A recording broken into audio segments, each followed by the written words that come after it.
Welcome in, everyone, to this week's Kelci's Corner. If it's your first time, this is a place where I get to break down some of the latest local and national sports headlines. We'll kick things off today here in North Carolina, where the High School Athletic Association says they're working on a timeline of events for the upcoming fall sports season. Commissioner Q. Tucker released a statement on Thursday following Governor Roy Cooper's decision to remain in Phase 2 of the reopening of the state until September 11th. Tucker wrote his staff and board of directors are reviewing all available options for playing sports during the upcoming school year.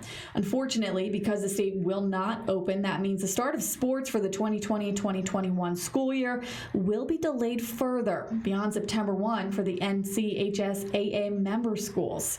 Tucker says they want to play sports this upcoming year. However, the health and safety of all participants, including coaches and other essential staff, will be a priority as decisions and plans are made. Speaking of high school athletics, Pitt County's own Farmville Central boys and girls high school basketball teams will receive their state championship rings this weekend. The two teams were crowned state co-champions this year in each of the boys and girls divisions, and all regional championship teams in basketball earned this designation. The NCHSAA had hoped to actually play the state championship games, however, were unable to because of the ongoing pandemic. A ceremony is set to be held at the high school to recognize the hard work of the two teams have put in. At the collegiate level, many conferences are slowly making their decision on what they will be doing this fall. Good news, the American Athletic Conference, which the ECU Pirates compete in, will be playing this fall. The conference unanimously voted the decision to allow athletes to compete. The plan calls for regular season interconference competition in football, men's soccer, women's soccer, and women's volleyball, capped off by a conference championship events in those sports as well as men's and women's cross country. Now, the 12 member schools in the AAC will be able to participate and schedule non-conference competition events at their discretion as well. This announcement was made following much guidance from health experts and through diligent work of athletic staff at each school. The AAC says they have a sensible direction for the return of intercollegiate athletics in the fall. The safety of students, staff, and campus communities will continue to be the top priority.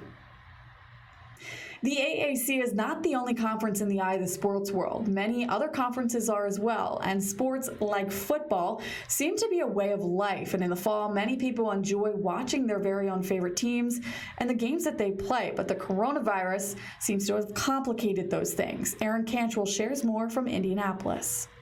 Think about the important ones, which are probably going to be NCAA basketball title and the football championship series. Those are going to be determined more by the autonomous conferences than by the NCAA. College sports help generate a lot of money for the economy. Being down here in Bloomington, for our local economy, there's no question that not having football games, not having basketball games is just a financial disaster for our local businesses. So if there weren't any sporting events happening this fall, a lot of communities will be greatly impacted.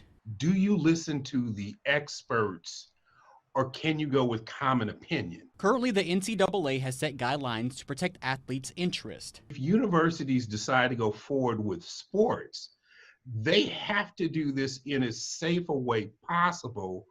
If they don't, they undercut the argument that's being made by experts about wearing masks, social distancing. Sports law professor Kevin Brown thinks the NCAA Board of Governors guidelines are straightforward, but it puts a heavy burden on universities. The need for the colleges and universities to be very careful and to put health considerations first is they run the risk of long-term damage to the reputation of the experts in our society. Brown says if these divisions decide not to have a fall championship, it would be a blow to universities and economies across the country. About 97 to 98% of the revenue from athletics will come from football and basketball.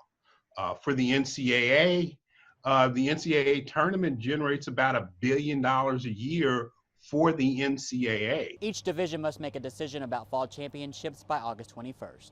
Reporting for CBS 4 News, I'm Aaron Cantrell. Some good information there. That was Kevin Brown, professor of law at Indiana University, inside that report. Now, this will do it for this week's Kelci's Corner. Thanks so much for tuning in. We'll see you same time, same place next week.